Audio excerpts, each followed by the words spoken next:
Hello everyone and welcome back to my channel. If you follow any of my videos and you look in the comments below, you'll notice that my daughter is always making crazy comments about our videos. But today I've got someone, and that's my son Andrew.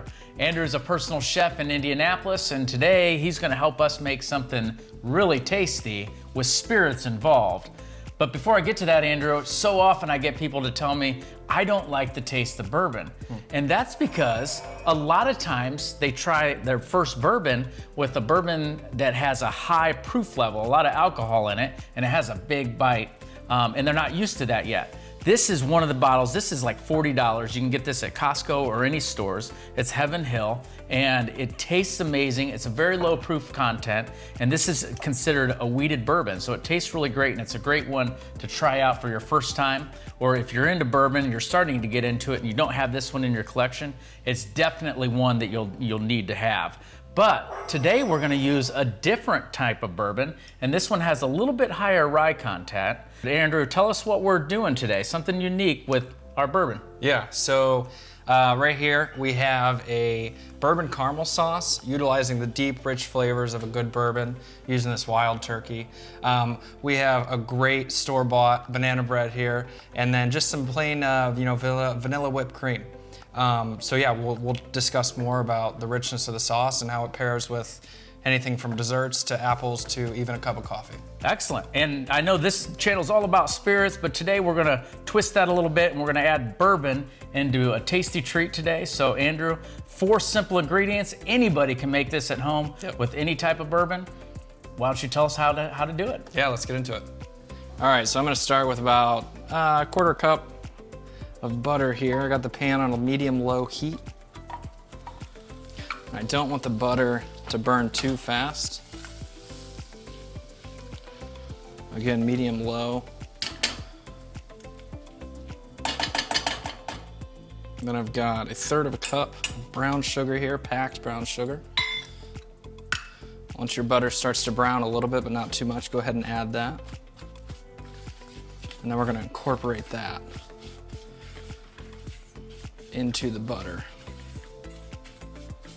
We're gonna try to make a caramel with this. So it means we're gonna cook down the sugar a little bit, and that butter's gonna act kind of as an adhesive. You wanna keep the heat low here so that the sugar doesn't burn. All right, and after about 3 minutes, we've been constantly stirring this sugar into the butter.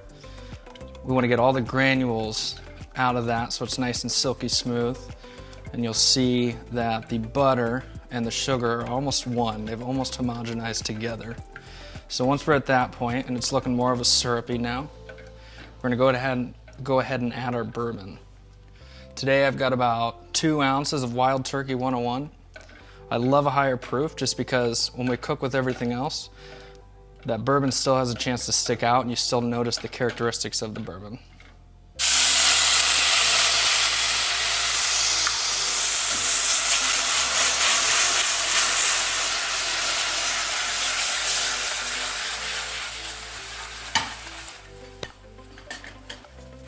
All right, so we've spent about 2 minutes now cooking the alcohol out of this bourbon.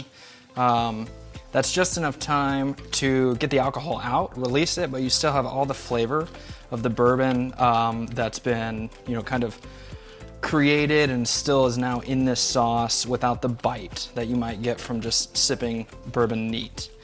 So now we're gonna go ahead and add about 2 ounces of cream. I like heavy cream. It's got a bit more fat than, say, whole milk or half and half.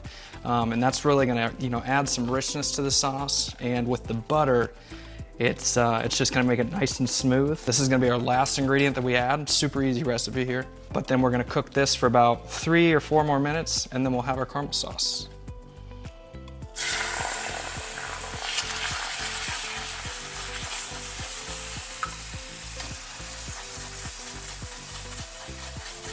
And again, we've got this on a low heat. We don't want it too high because we don't want to burn the sugars in the sauce, but we also need it hot enough where it's going to reduce and it's going to thicken the sauce.